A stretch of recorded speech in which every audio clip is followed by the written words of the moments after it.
Hello, this is Dr. Heo Young-hoon from the Oriental Culture Academy. We have prepared a 5-part special series on the topic of sympathetic resonance and prosperity for descendants, which is the core of Feng Shui and a subject many people are curious about.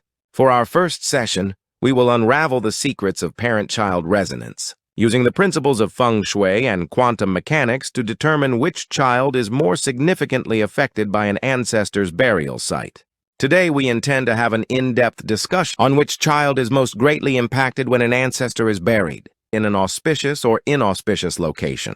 In Feng Shui, this is called parent-child resonance, and many scholars have pondered this issue since ancient times. In the ancient classic of Feng Shui, the Jiri Sin Biop, this was explained by likening it to a tree. It is like a tree finding good soil to take root. The logic is that just as thousands of branches and 10,000 leaves flourish, when roots take root in good soil, if ancestors are enshrined in an auspicious site, their benevolent influence is bestowed upon all their descendants. However, a question arises here. Why do children lead different lives even though they come from the same roots? Regarding this, classics of Feng Shui explain that just as the thickness and growth rate of each tree branch differ, the pumsujigi, the energy received from heaven, is different for each child. In other words, differences in fortune arise because each person has a different innate capacity for good fortune. In modern times, this is also explained genetically.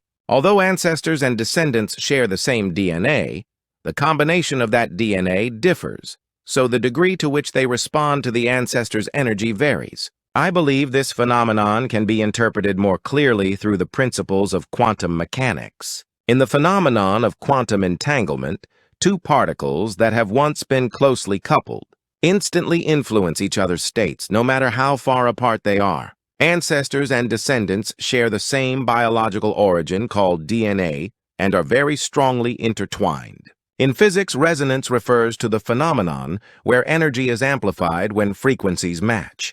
When the remains of an ancestor receive the energy of the earth and generate specific waves, the descendant with the most similar genetic frequency to that ancestor selectively receives that energy. Ultimately, the auspiciousness or inauspiciousness of a propitious or inauspicious site is not simply a matter of where one's ancestors reside.